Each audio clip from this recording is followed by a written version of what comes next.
আমার রান্নাঘরে সবাইকে স্বাগত। আমরা মোচার ঘন্ট, বাঁধাকপির ঘন্ট খাই, কিন্তু আজকে আমরা খাবো পটলের ঘন্ট। সেই জন্য আমি 500 গ্রাম পটলকে খোসা ছাড়িয়ে ছোট ছোট করে কেটে নিয়েছি বড়ি, নারকেল কোড়া, ফোড়নের জন্য নিয়েছি জিরে, তেজপাতা, শুকনো লঙ্কা, আস্ত জিরে, হলুদ, লঙ্কার গুঁড়ো, আদা বাটা, জিরের গুঁড়ো, ধনের গুঁড়ো, নুন আর চিনি তো লাগছে। আমি তার জন্য প্রথমে কড়ায় 5-6 চামচ আমি জিরেটা আছে, 2 মুঠো বড়ি আমি ভেজে তুলে নেব। দিচ্ছি, এটা আমার শাশুড়ি মার অত্যন্ত পছন্দের খাবার ছিল এবং এটা আমি ওনার কাছ থেকেই শিখেছি।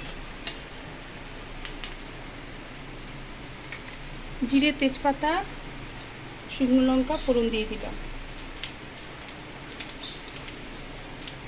আমি এটাকে ভেজে করব, মা এটাকে সেদ্ধ করে করত।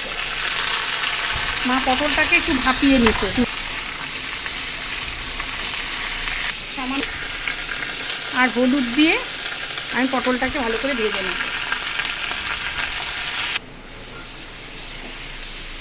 পটলটা অনেক কমে এসেছে, এটা যত ভাজা হবে তত কমে যাবে। মিডিয়ামে ভাজতে হবে।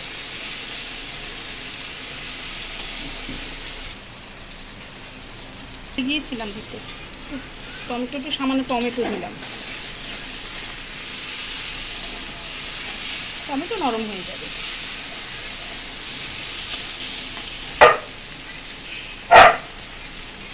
এক চামচ মতো আদা বাটা, হাফ চামচের একটু বেশি জিরের গুঁড়ো, চামচের মতো ধনের গুঁড়ো, হাফ চামচ হলুদ গুঁড়ো, স্বাদ মতো লঙ্কার গুঁড়ো, নুন, একটু নুন ভাজার সময় দেয়াই আছে, পুড়ে না যায় তার জন্য একটু জল দেব।